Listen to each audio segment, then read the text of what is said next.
Hello. So in this video, we're going to talk about Immanuel Velikovsky's book, Oedipus and Akhnaton. And I'm going to tell you right now, if you are a big fan of Velikovsky, this is not the video for you. This is one of the rare videos. I don't normally do this, but it's sometimes fun to just get your claws out and rip someone apart. And Velikovsky deserves to be ripped apart. So this is not going to be a positive description of Velikovsky's work. That being said, Velikovsky's an interesting cat. He dabbled in a lot of different disciplines, and he dabbled in them badly.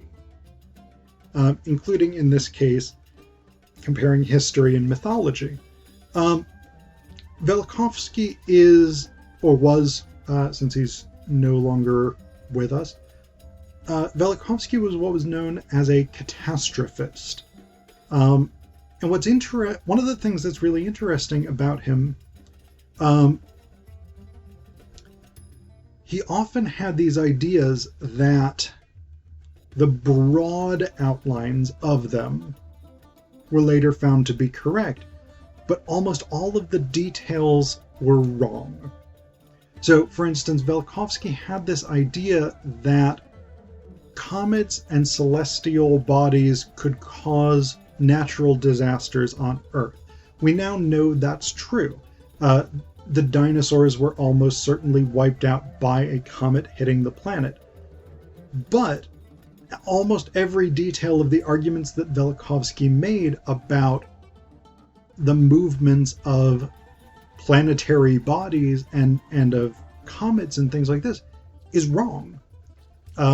Physicists and astronomers, people who actually study the movements of planets and the physical laws behind them, basically came along and were like, this is a cool theory, bro, but physics says you're wrong. Planets simply can't move the way that they would have to move for your particular theory to be correct. And this happened basically across the board. Like, a ton of stuff that Velikovsky wrote was just disproven by people who actually work in those disciplines. And for that reason, Velikovsky's name is often invoked in a not entirely complimentary way. So in other words, you're a Velikovskyan. You have a catastrophic for those who don't know, that's a big insult. So, turning to Oedipus and Akhenaton, his basic theory, his basic argument is that the Greek myth of Oedipus had historical origins. It's not just mythology, it's a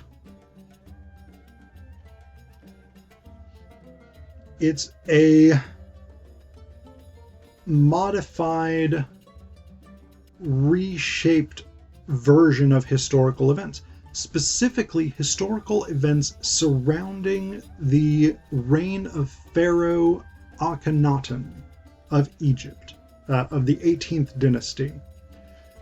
Akhenaton is, to me, the most fascinating pharaoh.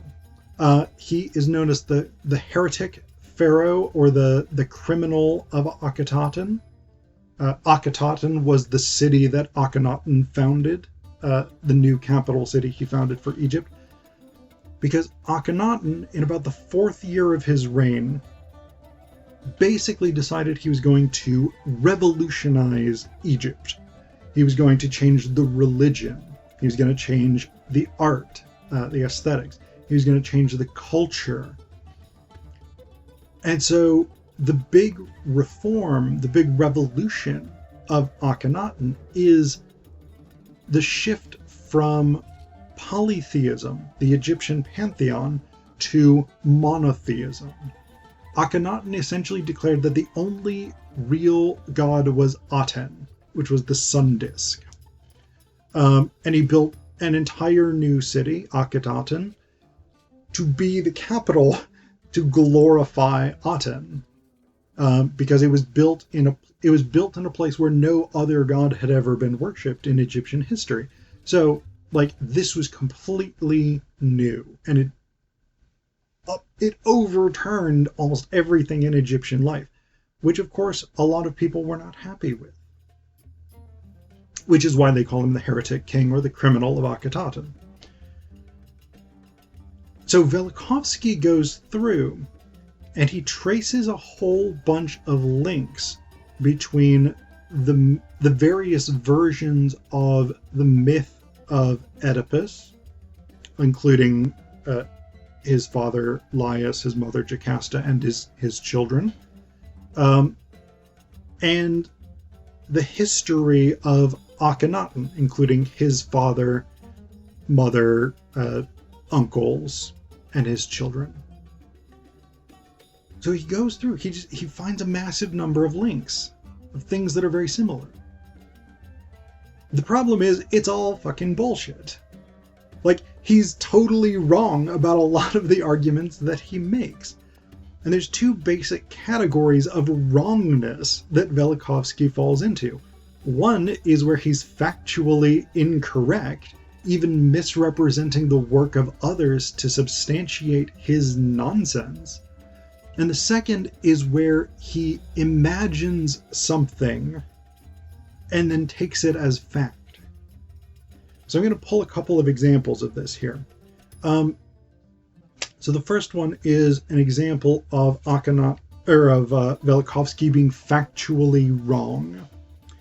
So he's writing here about a guy named Amenhotep, son of Hupa, or son of Hapu. Sorry. So Amenhotep, son of Hapu, was a courtier. He was a big sort of figure in the reign of Amenhotep III, who was Akhenaton's father. Now, Velikovsky tries to link this guy to Tiresias, the blind prophet from the Oedipus myth. He says, if we were to look for the historical Tiresias, the blind seer, a very old wise man, in the days of our historical setting, we would select Amenhotep, son of Hapu. Actually, there is no one else who fills the role as a venerated seer in the days of Amenhotep III and his son Akhenaton. We do not know how long he lived. The only clue we have is that he reached his 80th year in the 34th year of Amenhotep III, 1 or 2 years before the latter's death. In order to live to see the end of Akhenaton's reign, the seer must have reached the venerable age of 98. This rarely attained age is also implied in the other gift to the blind seer, great longevity. He then goes on, a little bit later, to say, in Elamarna, and Elamarna is the modern name for Akhenaton, Akhenaton's city. No tomb was prepared for him, that being Amenhotep, son of Hapu. Apparently he did not leave Thebes for Elamarna, and it seems that he was pro-Theban or pro-I, or pro-Creon, as Sophocles presented him in Oedipus Rex. So in Velikovsky's version, I, who was Akhenaton's uncle, schemed against Akhenaton in the way that Creon does in the myth, and I wanted the restoration of traditional Egyptian values, and he wanted Akhenaton's younger son Tutankhamun to take the throne. So then Velikovsky says, in the face of national disaster under the conditions then prevailing in Egypt, one could not fail to seek the counsel of the wise Amenhotep, son of Hapu. And since he had remained in Thebes when the king and the court moved to Elamarna, we may guess what his stand was. The pitiless seer Tiresias was actually instrumental in the king's downfall, acting in concert with Creon. Now that's a great story, but it's fucking wrong. And we know that it's wrong. Now I don't necessarily know how much of the information now available about Amenhotep, son of Hapu was available in 1960 when Velikovsky wrote this book. But we know that there are things that he knew that are wrong here. So we now know that Amenhotep, son of Hapu, died between 1360 and 1356 BCE at roughly age 69. So the idea that he was 80 in the 34th year of Amenhotep III's reign is wrong. He never lived to 80, much less to 98. And because Amenhotep, son of Hapu, died in between 1360 and 1356, he also didn't make it to the beginning of Akhenaton's reign, which didn't start until 1353 or 1351 BCE. So when Velikovsky says, in order to live to the end of Akhenaton's reign, he's wrong! Amenhotep, son of Hapu, didn't live to the beginning of Akhenaton's reign, much less the end. So the hypothetical that he's setting up here is completely wrong. And the other thing, I traced down the citation, because when Velikovsky says, the only clue we have is that he reached his 80th year in the 34th year of Amenhotep III, 1 or 2 years before the latter's death, he has a citation for this. He has a source. So he's doing what a scholar should do. Good. But he's wrong. His citation is to W.C. Hayes in the Journal of Near Eastern Studies, 1951, page 100. Now, I looked this up. In 1960, it wouldn't have been that easy necessarily to look it up. You would have had to have gone to a library that has 9-year-old copies of the Journal of Near Eastern Studies. But because we live in the age of the internet, it took me about 5 minutes to chase this down. Now, William C. Hayes does not say that Amenhotep, son of Hapu, was 80 in the 34th year of the reign of Amenhotep III. He says he was active at the time, and that Amenhotep, son of Hapu, was donating jars of wine, fat, and meat to festivals. He doesn't say anything about how old the guy was. He doesn't say that he was 80 at the time. He just says he was around. He had donated over the course of his life about 84 jars of stuff to festivals, but that doesn't mean he was 84 years old. And so Velikovsky has taken a citation to legitimate scholarly work, and he's completely misrepresented what Hayes says in order to support Velikovsky's own theory, which is without basis. The other thing that he does is he sets up these hypotheticals, and this is what I would call the ancient aliens approach, or the ancient aliens method of being wrong. Because if you ever watch the History Channel show Ancient Aliens, which I don't recommend, I actually believe that Ancient Aliens is one of the worst programs in history, because I argue, and this is a slight tangent, but I'm going with it, I would argue that Ancient Aliens trains its viewers to believe in complete bullshit through the rhetorical trickery of using the phrase, "Is it possible?" and then treating that possibility as the truth. And we know that the History Channel's primary audience is middle-aged to elderly white men who are among the demographic in the US most likely to be taken in by complete political bullshit, like the idea that Donald Trump actually won the 2020 election, which he didn't. And we know that for a fact. There is no serious evidence suggesting it's not. But because Republicans and right-wing media have said it could have happened, even though they've then retracted all of their statements to that effect, idiots continue to believe it.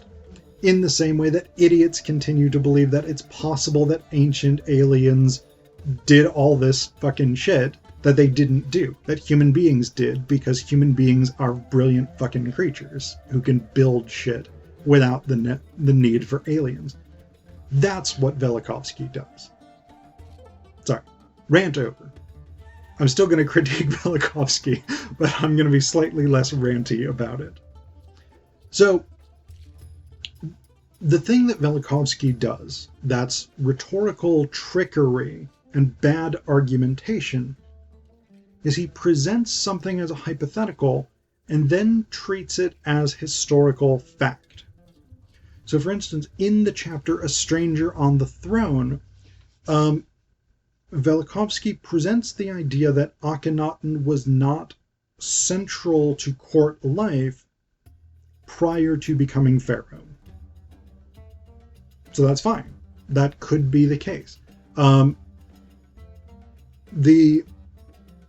leap that Velikovsky then makes is maybe he was in exile, some form of exile. Maybe Akhenaton didn't know the intimacies of pharaonic court life because he was more or less banished, maybe wandering from court to court in the Levant, or maybe even further into Persia or someplace like that.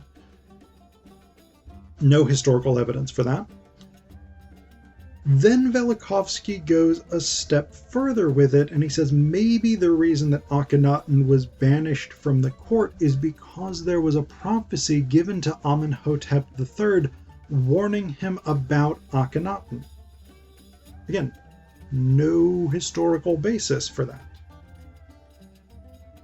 If it stayed at the level of we could imagine this happening, okay, that's a thought experiment. It's not a particularly useful one, but it's one that's there. The problem is, Velikovsky then returns to this idea at least twice, this time no longer presenting it as a hypothetical, what if this had happened, instead presenting it as this is what did happen. So, one of the things, there's a tomb for a guy named Perennefer, who was a servant to Akhenaton in his early life.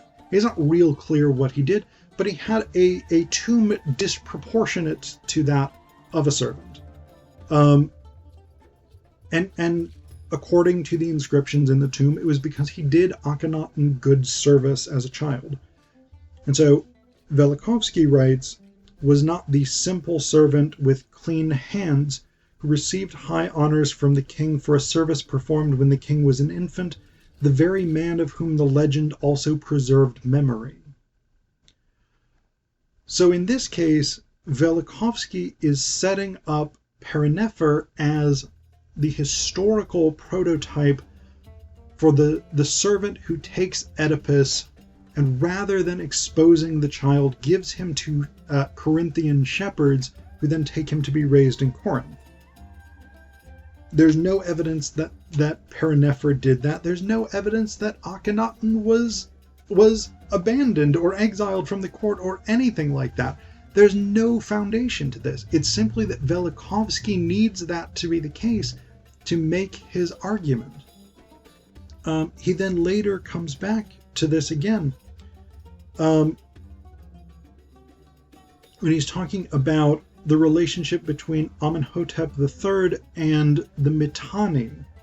And he says, the close family relationships of these two houses make it very probable that Akhenaton, when he was sent away in childhood to comply with the oracular ban, or more probably to circumvent the dire prophecy, was dispatched to Mitanni, to the relatives of Amenhotep and Tai.